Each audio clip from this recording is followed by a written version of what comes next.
여러분이 경제 독립을 이루는 그날까지 함께 하겠습니다.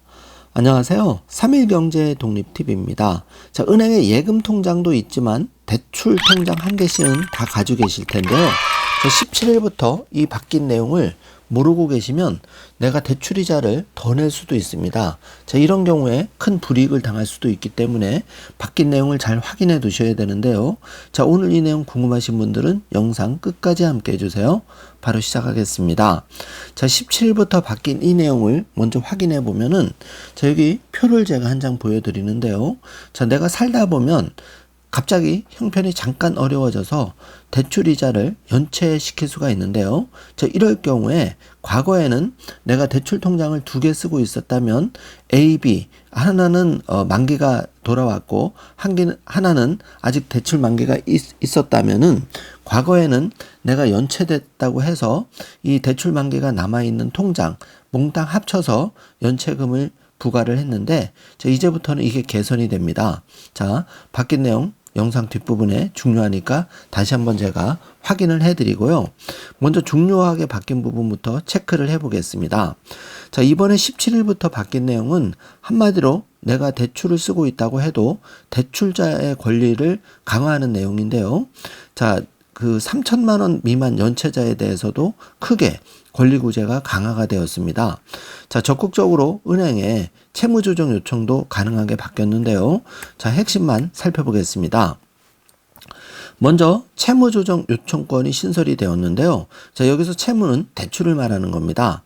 자, 대출 금액이 3천만 원 미만을 연체 중인 대출자가 간편하고 신속하게 내 해당 금융기관에 그 채무조정 요청을 할 수가 있는 권리가 채무조정 요청권이 신설이 되는데요. 자, 이게 매우 중요한 이유가, 자, 금융회사는 기한의 이익 상실이라 그래서 연체가 되면 그 정상이자를 받는 게 아니라 연체이자를 받는 거죠. 거기에 더해서 내가 아파트를 담보로 대출을 받았다, 주택을 담보로 대출을 받았다 하면 바로 연체 때문에 내가 살고 있는 집이 경매로 넘어갈 수가 있는 겁니다. 또 채권을 금융기관에서 연체됐다는 이유로 다른 그 채권 회수 기관에다가 팔아버릴 수도 있는데요.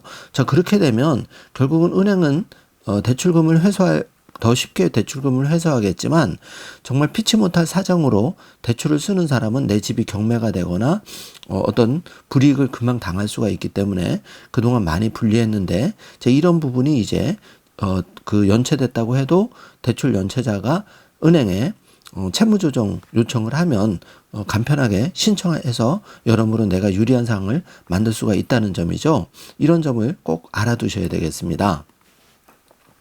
자, 지금 붉은색 박스 표시를 보면은요, 채무자가 금융기관에 채무조정을 요청한 경우에는 채무조정의 절차가 끝나기 전까지는 제가 방금 말씀드린 기한의 이익, 그러니까 대출 연체 만기가 아직 남아 있다면 2개 중에 1개 만기가 아직 남아 있다. 그런 경우에는 연체이자를 2개 합쳐서 그 부여를 못 하는 거죠.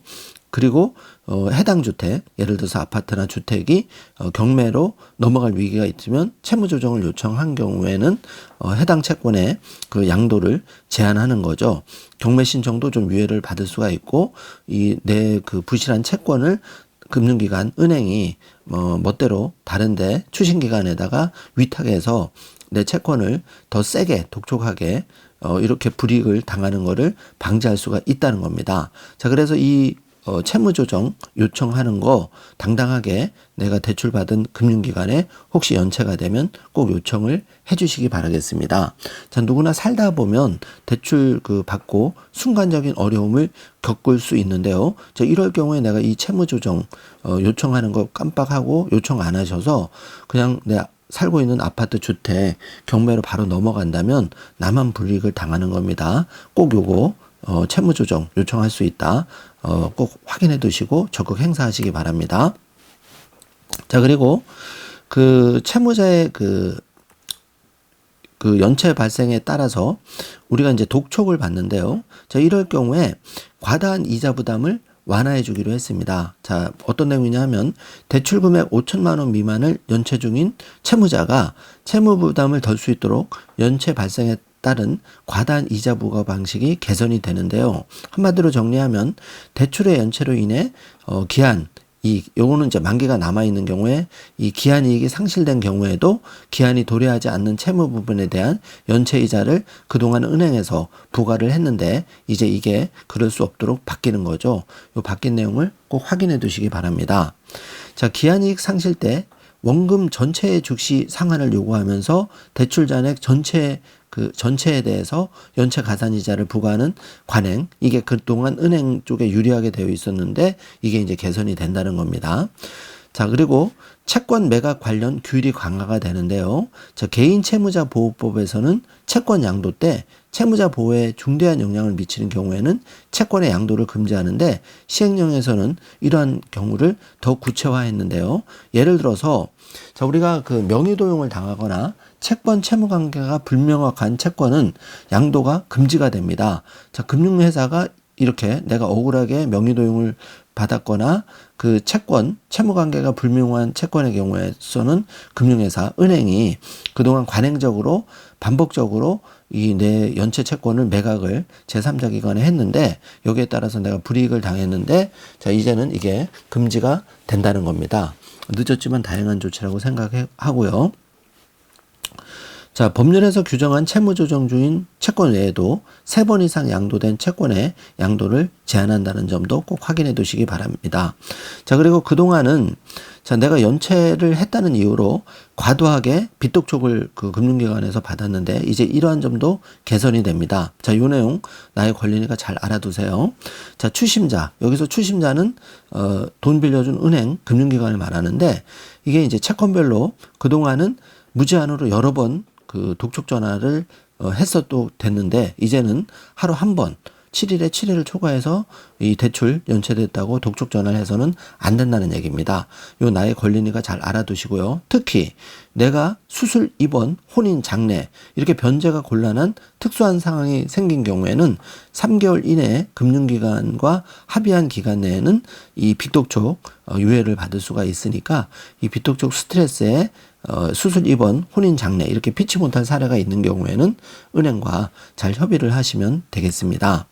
자, 그리고 이제 그 채무자가 일주일에 28시간 범위에서 자신이 지정해 그 독촉받을 연락처를 그 추심 연락을 받지 않도록 요청할 수가 있는데 예를 들어서 내가 연체가 됐다는 것 때문에 시도 때도 없이 방문, 전화, 문자, 이메일, 팩스 이렇게 여러 가지로 이제 독촉을 그동안은 받았는데 이거를 이제 금융기관과 추심 연락이 오지 않도록 적극적으로 요청할 수가 있다. 내가 예를 들어서 지인과 있는데 프라이버시도 있는데 갑자기 방문해서 독촉을 받으면 정말 기분도 나쁘고 여러 가지 그 곤란한 경우가 생길 수 있는데 이런 경우에는 방문과 전화를 동시에 그 예를 들어서 선택해서 우리가 금융기관 협의해서 나는 이 방법으로 그 연락을 해줘라 이렇게 요청할 수가 있다는 거죠. 요 내용을 좀 잘 알아두시기 바라겠습니다.